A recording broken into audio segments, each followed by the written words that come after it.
pagi. Hari ini adalah pertemuan kita yang ke-10. Nah, pada hari ini kita akan membahas tentang media massa dalam komunikasi bisnis. Sebenarnya, tema ini erat kaitannya dengan aktivitas media relation dari seorang PR. Nah, apa aja yang akan kita bahas hari ini? Kita lihat di slide selanjutnya. Oke, ini dia. Ini yang akan kita bahas hari ini. Nah, kita akan membahas tentang aktivitas media relation itu sendiri untuk komunikasi bisnis itu sebenarnya seperti apa. Nah, ini dia. Dalam komunikasi bisnis, ketika kita ingin menyampaikan pesan, terutama yang kaitannya dengan masyarakat atau orang banyak, pasti kita membutuhkan media massa sebagai media penyampai. Nah, dalam komunikasi bisnis, aktivitas dengan media ini atau aktivitas media relation ini biasanya ditujukan untuk dua hal. Yang pertama untuk menjalankan penyebaran informasi, yang kedua itu untuk mempengaruhi. Nah, ketika komunikasi bisnis dalam aktivitas media relation itu tujuannya untuk penyebaran informasi, itu bentuknya adalah press release dan press conference. Nanti akan kita bahas di belakang seperti apa sih press release dan press conference itu. Nah, kemudian ketika komunikasi bisnis itu tujuannya untuk mempengaruhi, itu nanti ada advertorial dan radio talk show. Ini juga yang akan kita bahas hari ini. Nah, kita mulai dari yang pertama, press release. Ini adalah satu kemampuan PR writing yang memang harus wajib hukumnya dimiliki oleh setiap orang yang bekerja di bidang public relation atau corporate communication. Nah, press release ini sebenarnya apa sih? Press release itu sebenarnya adalah informasi dalam bentuk berita yang dibuat oleh seorang PR yang tujuannya untuk menyampaikan sesuatu kepada masyarakat, dan berita ini disampaikan kepada pengelola media massa untuk dimuat di media massa tersebut. Jadi memang bentuknya adalah draft artikel atau draft berita yang kita sebarkan ke masyarakat lewat wartawan, lewat redaksi media massa, yang tujuannya memang kita pengen menyampaikan sesuatu ke masyarakat, biar masyarakat itu tahu perkembangan dari perusahaan kita, atau bisa juga tahu produk terbaru dari perusahaan kita. Bisa juga untuk menyebarkan tentang inovasi terbaru dari perusahaan atau brand yang kita buat, supaya masyarakat itu lebih banyak yang tertarik. Oke, kemudian ketika menyajikan press release, apa saja yang wajib, yang penting sekali untuk kita cantumkan. Nah, yang pertama ini, ketika perusahaan kita itu perusahaan baru dan belum banyak dikenal, kita wajib memberikan penjelasan tentang perusahaan kita di draft press release yang kita buat. Tujuannya apa? Tujuannya supaya pihak redaksi media yang menerima rilis kita nanti itu punya gambaran bahwa sebenarnya perusahaan yang mengirimkan rilis ini perusahaan apa sih, bergerak di bidang apa, dan produknya apa saja, track recordnya seperti apa. Ketika mereka tahu, itu juga akan menjadi dasar mereka untuk memuat rilisnya. Nah, kemudian yang wajib sekali untuk dicantumkan ini, identitas pengirim.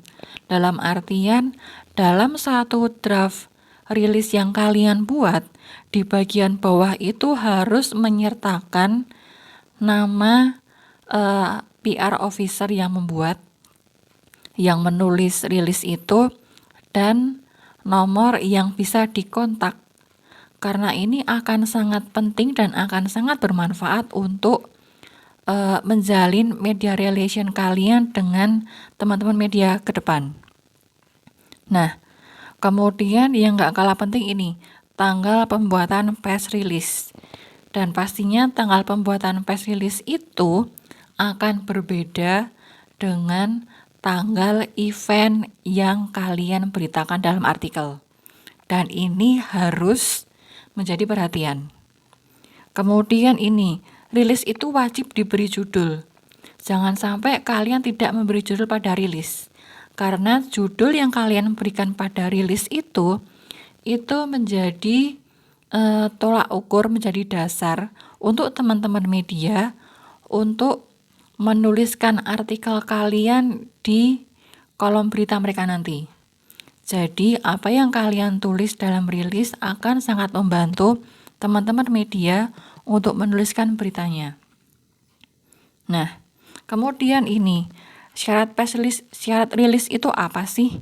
Yang pertama, harus mengandung nilai berita, harus mengandung manfaat untuk masyarakat. Jadi ketika kalian membuat berita, membuat rilis, kalian harus pikir, nilai atau poin plusnya yang ingin saya buat rilis ini apa sih untuk masyarakat? Misalkan kalian membuat rilis tentang produk baru. Nah, kalian di situ harus jelaskan. Selain memang rilis itu harus mengandung ini ya, 5W1H. Di situ kalian juga harus jelaskan di paragraf berikut-berikutnya. Sebenarnya produk yang kalian tulis dalam rilis itu manfaatnya untuk masyarakat itu apa? Ketika kalian menuliskan ini, itu akan menjadi satu poin, di mana itu menjadi satu peluang juga untuk artikel kalian ini dimuat di media massa. Nah, kemudian ini mengandung peristiwa dan informasi yang dianggap penting untuk masyarakat. Nah, kemudian juga disusun dengan piramida terbalik. Nah, piramida terbalik itu seperti apa? Kita lihat di slide berikutnya. Ini dia. Piramida terbalik. Jadi, didahului dengan judul, kemudian ada 5W1H itu ada di atas. Kemudian baru selanjutnya adalah penjelasan dari apa yang kalian tuliskan di lead-nya tadi. Jadi, 5W1H harus ada di atas, kalau bisa ada di satu paragraf yang sama. Kemudian baru selanjutnya, paragraf selanjutnya menjelaskan apa yang kalian tulis di lead-nya tadi. Oke. Nah, next. Ini ada beberapa tips ketika kalian nanti menjadi PR manager atau PR officer atau corporate communication dan menuliskan rilis. Yang pertama, rilis itu maksimal harus 1 lembar full. Nggak boleh sampai 1,5 lembar atau 2 lembar, jangan. Rilis itu benar-benar harus 1 lembar full. Kemudian, ketika menulis rilis, usahakan satu rilis itu untuk menuliskan satu peristiwa. Dengan begini, itu akan mempermudah pihak media massa untuk menuliskan di kolom berita mereka. Sebab kalau misalkan kalian menulis satu rilis untuk 2 event, nanti besar kemungkinan event itu hanya salah satu saja yang dimuat. Jadi kalian udah capek-capek nulis satu rilis untuk memuat 2 event secara sekaligus, tapi ternyata dari draft artikel yang kalian kirim yang dimuat cuma separohnya. Yang separoh nggak dimuat. Kalau begini kan kita juga yang rugi. Nah, karena itu satu rilis itu usahakan hanya untuk satu peristiwa saja atau event saja. Jadi publikasinya lebih terfokus. Oke, kemudian yang harus diketahui juga penting untuk menyediakan show file. Jadi ketika kadang-kadang yang namanya wartawan itu waktu press conference sudah kita bagi rilisnya, tapi kemudian rilisnya ketinggalan atau entah ada di mana. Nah, ketika kalian menyediakan show file, itu juga akan mempermudah proses penulisan rilis kita nanti di media massa. Jadi kalau misalkan hard copy dari rilisnya hilang, kita masih bisa memberikan dalam bentuk soft copy. Kemudian gunakan juga bahasa yang baik dan mudah dimengerti. Gunakan pilihan bahasa yang mudah dimengerti tidak hanya oleh teman-teman media massa, tetapi juga untuk masyarakat yang nantinya membaca rilis kalian. Nah, beberapa hal tentang rilis yang harus kalian pahami adalah ini.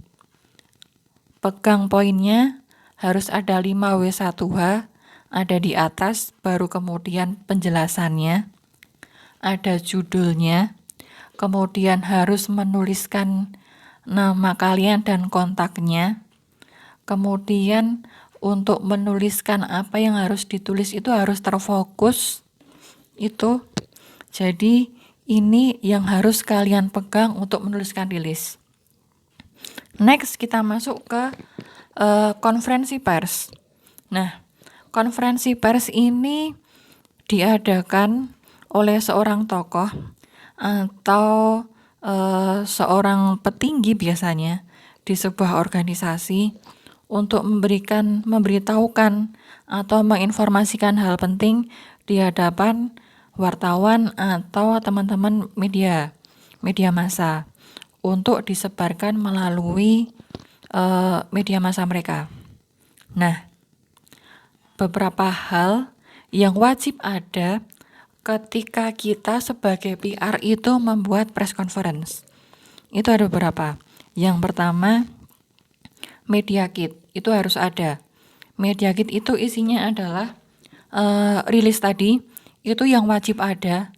Jangan sampai ketika kalian buat konferensi pers, kalian itu tidak menyediakan rilis dan juga tidak menyediakan informasi tentang perusahaan.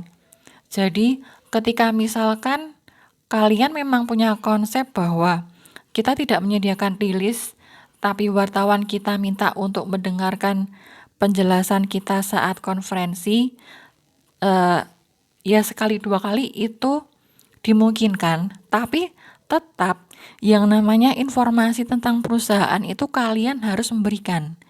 Jadi bisa saja beritanya kalian tidak membuat rilis tapi terfokus ke penjelasan saat konferensi, tapi tetap kalian harus menyediakan leaflet atau brosur yang memuat tentang perusahaan kalian atau produk yang sedang kalian promosikan atau publikasikan lewat conference. Jadi mesti nggak ada rilis, tapi tetap deskripsi tentang perusahaan, deskripsi tentang produk kalian harus tetap ada. Ini tidak boleh dilewatkan sama sekali. Kenapa? Karena kaitannya adalah kesesuaian antara berita yang ingin kalian sampaikan dan yang ditangkap oleh teman-teman media. Ketika ada informasi yang kalian sediakan, baik itu lewat leaflet, lewat brosur, atau lewat rilis, nantinya ketika setelah conference itu berakhir dan beritanya dimuat di media massa, antara informasi yang ingin kalian sampaikan dengan apa yang ditulis itu akan sejalan. Karena ketika kalian tidak menyediakan rilis tapi tidak menyediakan leaflet atau brosur yang berisi informasi tentang perusahaan kalian atau produk kalian, dikhawatirkan nantinya rilis yang dimuat itu akan jauh berbeda dengan apa yang ingin kalian sampaikan. Jadi ini pentingnya menyediakan media kit ketika press conference. Nah, yang kedua adalah adanya atau hadirnya pemimpin perusahaan atau organisasi yang berwenang untuk menjelaskan masalah terkait atau memberikan penjelasan terkait kepada wartawan. Jadi di sini yang berperan memberikan penjelasan itu bukan humas, tapi ketika press conference yang berperan memberikan penjelasan pada teman-teman media itu adalah pejabat berwenang atau pimpinan perusahaan atau top manajemen yang berkaitan dengan masalah yang akan dijelaskan. Jadi misalkan press conference-nya untuk promosi produk baru. Berarti yang harus ada di sana adalah selain ada CEO, mungkin juga manajer marketing communication, mungkin juga manajer marketing, sales, nah, atau bisa juga direktur marketingnya. Jadi nanti yang akan berbicara itu dari direktur marketing baru kemudian ke CEO. Nah, misalkan seperti ini ya. Jadi ketika press conference yang akan memberikan penjelasan itu antara CEO dan direktur marketing. Perannya humas di sini adalah sebagai moderator. Jadi humas ini atau PR ini yang membuka acara, memberikan sambutan awal, mengucapkan terima kasih karena kehadiran teman-teman media, kemudian menjelaskan inti acaranya sebenarnya arahnya kemana, baru kemudian memberikan waktu, memberikan giliran untuk masing-masing pejabat ini untuk memberikan penjelasan terkait dengan event atau peristiwa yang akan dijelaskan pada hari itu. Nah, kemudian peran PR ini juga untuk menjadi moderator, memberikan kesempatan untuk teman-teman media untuk bertanya. Jadi memang ketika konferensi pers, humas itu tampil di depan tapi lebih sebagai moderator, bukan sebagai pembicara utama. Itu yang harus kalian pegang. PR fungsinya sebagai moderator. Yang harus berbicara adalah top manajemen yang terkait dengan apa yang akan dijelaskan pada hari itu. Nah, hal lain yang harus dipersiapkan adalah daftar hadir wartawan. Kenapa sih daftar hadir ini penting? Karena daftar hadir ini kalian bisa meminta kontaknya wartawan. Itu menjadi salah satu bekal juga. Ketika misalkan kalian itu orang yang baru masuk menjadi PR manager, kemudian belum punya rekanan dengan media massa. Nah, ketika konferensi pers dan kalian meminta wartawan yang hadir itu mengisi daftar hadir, nah, dari nomor-nomor kontak yang ada di daftar hadir ini bisa kalian manfaatkan untuk menjalin relasi dengan teman-teman media ke depan. Jadi, dari daftar hadir yang diisi wartawan, di situ ada nomor-nomornya. Setelah konferensi pers berakhir, kalian bisa menghubungi mereka satu-satu, mengucapkan terima kasih atas kehadiran mereka, terus kemudian mengucapkan ketika misalkan mereka membutuhkan informasi lanjutan, bisa menghubungi nomor kalian dan kalian akan membantu. Dan sampai misalkan ke depan kalian akan membuat konferensi lagi, nah kalian bisa menghubungi nomor-nomor itu untuk diundang ke press conference nanti. Nah, kemudian yang tidak kalah penting ini, PR itu harus menyediakan kartu nama ketika menggelar press conference. Karena peran PR ini kan sebagai jembatan antara organisasi atau perusahaan dengan lingkungan di sekitarnya, termasuk media.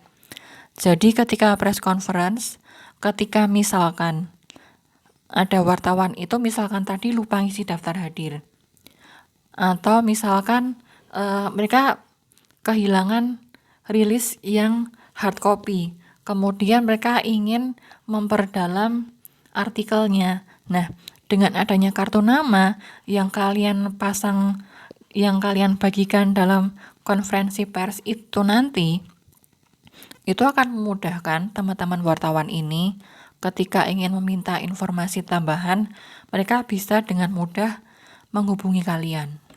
Oke. Nah, kemudian ini ada selain beberapa hal tadi, ini adalah beberapa hal yang penting yang harus kalian ketahui. Jadi istilahnya ini adalah beberapa tips ketika kalian ingin menggelar konferensi pers. Yang pertama, pilih tempat yang mudah dijangkau oleh wartawan. Jadi, semakin tempat itu mudah dijangkau, misalkan semakin tempat itu ada di tengah kota, nah, itu kemungkinan konferensi pers kalian itu untuk didatangi oleh banyak wartawan itu semakin besar. Jadi, kalau di Solo mungkin bisa di tengah kota, bisa di area sekitar Slamet Riyadi misalkan, mencari resto atau hotel di sekitar sana. Kan kan tempatnya mudah dijangkau, mudah dicari. Nah, ketika kalian memilih tempat yang mudah dijangkau seperti ini, peluangnya konferensi pers kalian untuk didatangi oleh semakin banyak wartawan atau banyaknya wartawan yang memenuhi undangan press conference kalian itu akan semakin besar. Oke. Kemudian yang kedua, kalian itu wajib membuat undangan press conference. Dan itu undangannya undangan resmi. Jadi, misalkan kalian sudah lama kenal dengan wartawan Solo Pos misalkan. Nah, jangan sampai karena udah lama kenal, terus kalian mengundangnya hanya lewat jawilan, lewat WA. Nah, itu nggak boleh. Meskipun kalian kenal, tetap kalian harus memberikan undangan resmi ke pihak wartawan atau pihak media. Jadi biar mereka juga tahu bahwa ini undangan resmi, kita mengundang mereka dengan hormat pula. Nah, ini yang perlu dilakukan juga.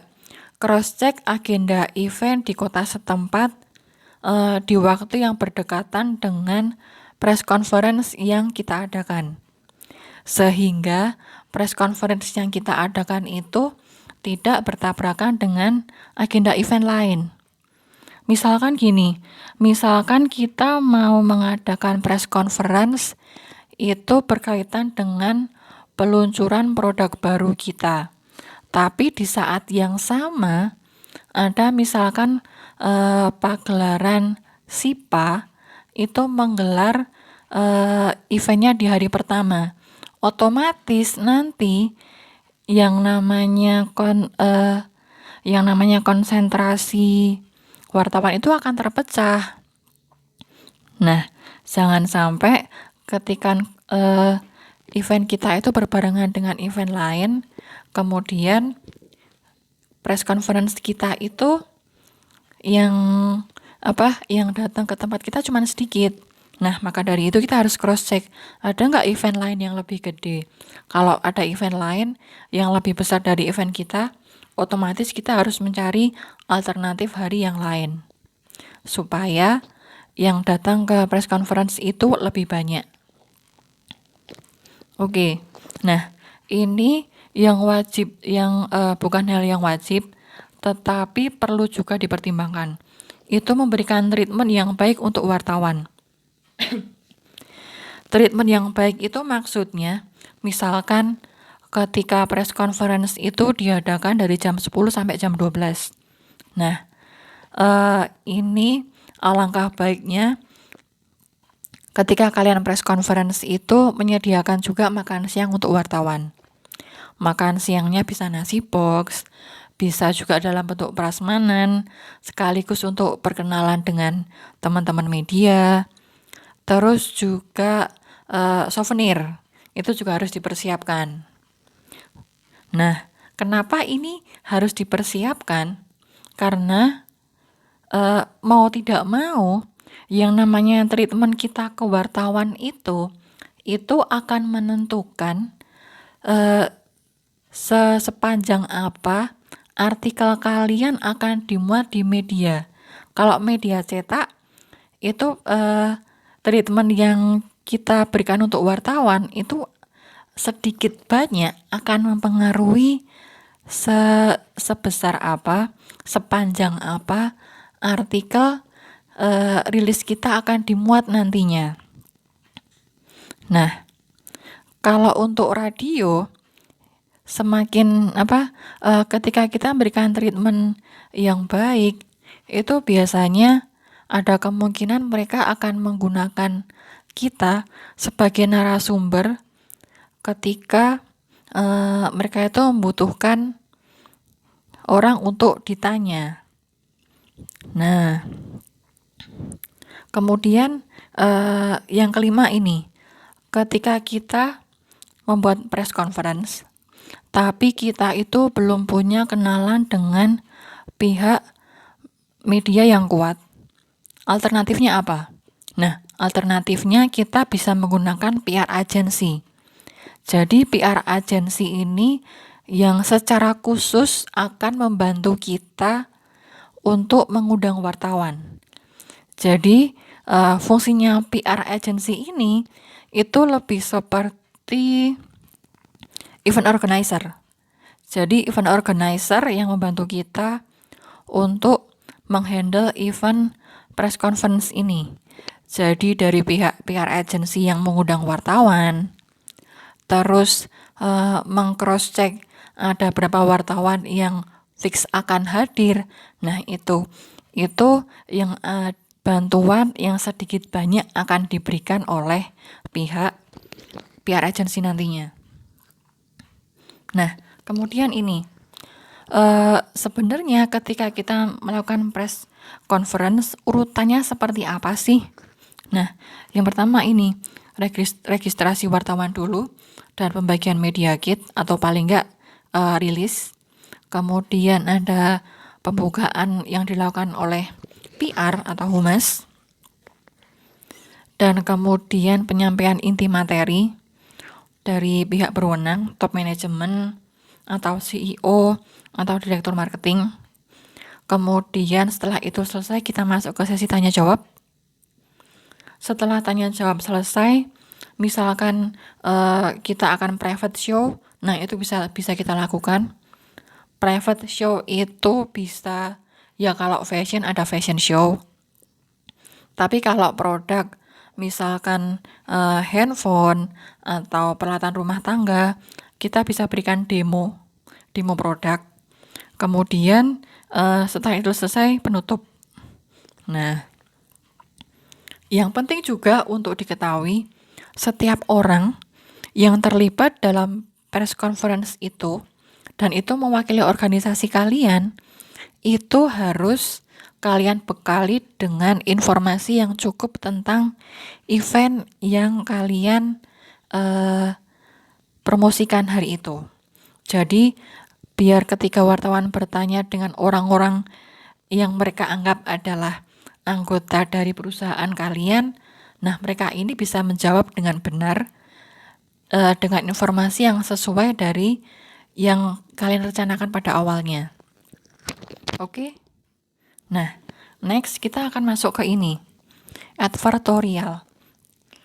Nah, advertorial ini sebenarnya adalah seperti iklan promosi, tapi bentuknya rilis. Di sini konsepnya sama menggunakan 5W1H, cuman letaknya berbeda. Ketika rilis tadi, 5W1H itu ada di atas. Nah, advertorial ini 5W1H itu ada di bawah. Jadi 5W1H itu ada di bagian akhir dari advertorial. Di bagian awalnya apa? Di bagian awalnya adalah penjelasan umum, atau biasanya adalah topik-topik umum yang dekat dengan kehidupan masyarakat. Jadi, karena advertorial ini pada intinya adalah artikel berita, artikel yang sebenarnya isinya untuk iklan, tapi dibentuk dalam format berita atau artikel, maka pastinya di bagian awal itu diisi dengan dijelaskan tentang topik-topik yang umum. Misalkan kalau misalkan fashion, jadi misalkan kalian bikin advertorial tentang fashion, Misalkan awalnya itu bisa dijelaskan dulu tentang tips and trik padu padan baju untuk misalkan orang yang tubuhnya big size. Nah, dari awalnya itu tips and trik itu baru nanti di akhirnya adalah penjelasan tentang produk kalian. Biasanya advertorial itu seperti itu. Jadi hal yang umum dulu biar masyarakat itu tidak merasa bahwa itu adalah iklan. Baru di bagian akhir itu nanti menjelaskan tentang produk kalian. Jadi 5W1H-nya itu ada di bagian akhir itu. Nah, bedanya dengan rilis, kalau rilis tadi itu harus menyertakan nama si pembuatnya, atau paling enggak harus ada inisial dari si pembuat. Tapi kalau advertorial ini tidak boleh ada inisial nama penulisnya. Biasanya hanya ditulis dengan kode ADV. Karena kode ini adalah kode untuk advertorial. Nah, bentuk media relation yang terakhir adalah ini, radio talk show. Radio talk show ini mungkin sudah dari lama ada, tapi sampai saat ini itu masih sangat relevan untuk dilakukan. Nah, radio talk show biasanya untuk promosi tentang perusahaan atau brand kalian. Nah, tema yang biasanya diambil untuk radio talk show ini biasanya berkaitan dengan promosi produk atau jasa dari perusahaan kalian. Jadi biasanya kalau radio talk show itu temanya mengangkat tentang apa, itu biasanya dari pihak radio yang akan menentukan dengan tema promosi kalian. Nah, biasanya ketika radio talk show itu biasanya tuh dari radio akan meminta rilis dari perusahaan kalian dulu, sehingga mereka bisa menentukan dari rilis itu akan membuat tema apa untuk menjadi garis atau benang merah antara tema dengan talk show kalian nantinya. Nah, jadi dalam radio talk show yang namanya tema dan materi itu adalah tanggung jawab dari pembicara atau PR manager di sini. Jadi apa yang akan kalian sampaikan, poin-poinnya, nah itu jadi tanggung jawab kalian. Pihak radio itu hanya menerima materi yang sudah kita buat dan mengembangkan pertanyaan dari materi yang kita kirimkan tadi. Bahkan ada beberapa radio juga, ketika radio talk show itu terkadang pertanyaan yang akan mereka tanyakan ke kita itu sudah diberitahukan dulu H-1. Jadi kita mau menjawab apa itu kita sudah bisa mempersiapkan jauh-jauh hari. Biasanya seperti itu. Nah, kemudian ini kalau radio talk show biasanya akan masuk ke tema umum dulu, baru ke perusahaan kita. Nah, kemudian kalau radio talk show untuk menarik perhatian pendengar, nah itu sangat penting untuk menyiapkan yang namanya GIF. Dari GIF ini kita bisa memancing interaksi dengan pendengar, itu yang pertama. Dari memberikan GIF ke pendengar itu sekaligus juga menjadi media kita untuk promosi, supaya yang namanya pendengar radio itu tahu ada brand kita itu eksis di dunia ini. Itu. Nah, ini sekilas tentang radio talk show. Jadi kalau radio talk show itu biasanya materinya kita yang menyiapkan. Biasanya misalkan ada rilis, nah itu pertanyaan yang dibuat oleh pihak radio akan didasarkan dari rilis yang kita kirim. Kemudian rilis yang kita kirim itu dibuat pertanyaan. Pertanyaannya itu terkadang akan dikirim kembali ke kita, biar kita bisa mempersiapkan jawabannya.